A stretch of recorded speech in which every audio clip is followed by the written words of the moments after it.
Emma froze. That knock wasn't normal. It wasn't gentle. It was loud and hard, like someone demanding to be let in. Knock, knock, knock. Eleanor and her lawyer exchanged a quick look. Emma, Sullivan whispered, "Don't open it yet." But the knocking got louder. "Miss Bradley," a cold voice called from behind the door. "This is Dean Patricia Morrison. Open the door." Emma felt her stomach drop. Why was the dean here? And how did she even know where Emma lived? Sullivan nodded to Emma. "Open it, but we stand with you." Emma slowly opened the door. Dean Morrison stood there, wearing a luxury coat, a designer handbag on her arm, and an expression full of disgust.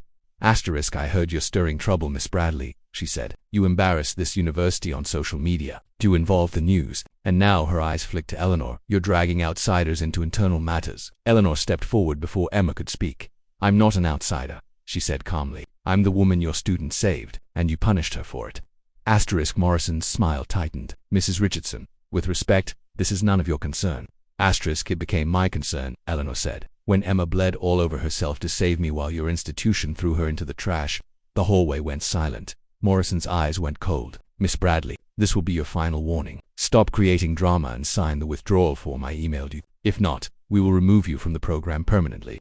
Emma's heart cracked. "You're expelling me." "No," Morrison sneered. "We are giving you an opportunity to leave quietly. Otherwise, the record we create will follow you to every nursing school in the country." Eleanor stepped between them like a shield. "You're threatening her future over saving a life." Morrison didn't blink. "She missed an exam. Policy is policy." Eleanor turned to Emma. "You don't have to deal with this alone." Morrison crossed her arms. "Mrs. Richardson, your helicopter does not impress me. Your money does not scare me. This is my university, my rules." Eleanor smiled a sharp, dangerous smile. "Good," she whispered. "Then you won't be scared when we expose every discriminatory decision you've ever made." Morrison's face hardened. Sullivan pulled out a document from his briefcase. "Dean Morrison," he said, "we have records of 52 denied emergency accommodations under your leadership. 43 of those students were people of color. We have emails, statements, and witness accounts." Morrison's face went pale. You can't prove anything." "We already have," Sullivan said. Eleanor looked at Emma gently. "The question is, do you want to fight or walk away?" Emma felt everything inside her twist: fear, anger, hope, exhaustion. But then she remembered her mother in that hospital bed. She remembered her grandmother saying, "Go change the world." Baby, she remembered the woman bleeding on the sidewalk.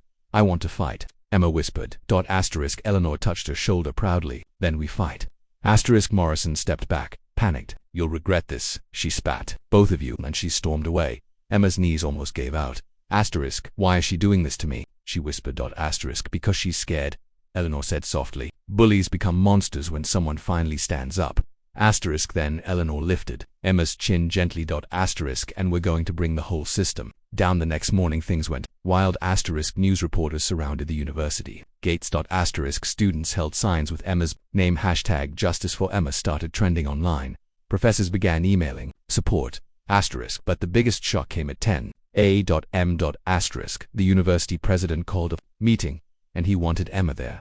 Eleanor, Sullivan, Destiny, Emma's roommate, and Emma herself sat at the long wooden table across from the president, lawyers, and trustees. "Miss Bradley," President Carver said with a fake smile, "we want to resolve this quickly and quietly." Sullivan leaned back. "Quiet is not an option anymore." Eleanor placed her hands on the table. "Your dean punished a student for saving my life. Fix it." Carver exchanged nervous glances with the trustees.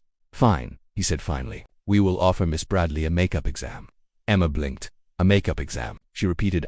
Carver nodded. "Yes, but you must sign a non-disclosure agreement. No interviews, no posts, no statements, and no more contact with the media." Eleanor froze. Sullivan frowned. Emma's throat tightened. "They want to silence you," Eleanor whispered. "They want you to disappear." The president added, "If you refuse this offer, we will move forward with a disciplinary dismissal." Emma felt like the world fell out from under her. A deal to save her future, or a fight that could ruin everything. "What will you do, Emma?" the president asked softly. Emma looked at Eleanor. Eleanor nodded. "Whatever you choose, I stand with you." Emma took a slow breath. Her answer would change everything. And she opened her mouth to speak.